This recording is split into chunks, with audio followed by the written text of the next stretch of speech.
Yes, of course bwana, moja kati ya story ambayo nakusogezea this time around ni kuhusiana na uwepo wa Diamond Platnumz pamoja na of course namzungumzia Mwijaku, moja kati ya washikaji ambao wanafanya poa pia kwenye mitandao ya kijamii, moja kati ya watu ambao wamekuwa na influence kubwa sana kwenye mitandao ya kijamii huko Instagram. Amekuwa akitoa hoja mbalimbali kuhusiana na muziki, na kitu kikubwa ambacho amekuwa kizungumza sana ni kuhusiana na Mwambino, tunamuita Diamond Platnumz.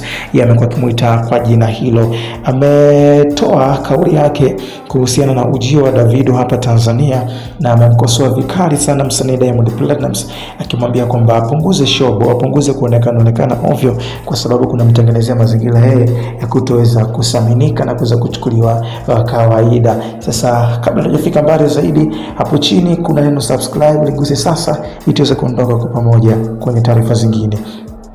Mwijaku amezua gumzo kwenye mitandao ya kijamii baada ya kuweza kumtukana na kuweza kumchamba vikali msanii wa muziki kutoka Tanzania, na mzungumzia Diamond Platnumz, akimwambia kwamba yeye anachotakiwa kuweza kukifanya ni kuzingatia muziki wake na kutokuwa na shobo na vitu vya watu. Ikumbukwe Davido amefika Tanzania na amechukua attention kubwa sana, kwa maana kwamba ameweza kuondoka na kijiji, ameweza kuondoka na watu wengi, lakini imekuwa tofauti kwa upande wa wasanii wa Bongo. Endapo anafika Tanzania inakuwa tofauti kwa upande wao kuweza kufanikisha jambo ambalo wamekuwa wale na wanalihitaji kwa namna moja au nyingine. Kwa hiyo kauli ya Mwijaku imezua gumzo baada ya kumsema Diamond aache shobo akifika nchi za watu, akifika mfano Nigeria, kwanza kuwafuatafuta wasanii wa Nigeria na kuweza kuwashobokea, kwa sababu kitu hicho kinampunguzia credit, kinampunguzia uwezo wake wa kufanya kazi. Lakini imekuwa tofauti kwa Davido. Alifika hapa Tanzania kuonyesha shobo kwa msanii yoyote yule, ndio hapo sasa ikapelekea kuonekana Davido ni mtu fulani ambaye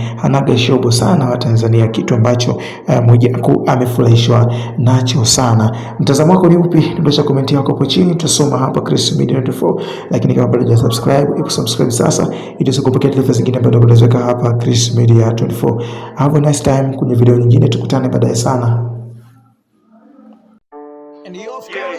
Vipi mambo ni aje? Diamond Platnumz pamoja na Offset wameweza kuchaguliwa kwenye show ambayo inaitwa The Vibe Nation. Chris Media 24 tuna run show. Vibe Nation trending kila mtano. Burudani non-stop tunabeba flow. Usisahau kusubscribe, kulike na kucomment bro. Gang YouTube tupo live stories za Master Bongo. Trending kila kona, burudani hatuchezi chongo. Chris Judo kwa mic anatupa heavy combo. Mashabiki wana feel, kila line ni bombo ubo. Kila episode ni moto fire tunabeba. Kama drill ya UK lakini bombo flavor. Tunazungusha game kama DJ anacheza, wasanii wote ndani ni stage ya beberu. Chris Media 24 tuna run show. Vibe Nation trending kila mtano. Burudani non-stop tunabeba flow. Usisahau kusubscribe, kulike na kucomment bro. Gang tunawasha mtaa na content legit.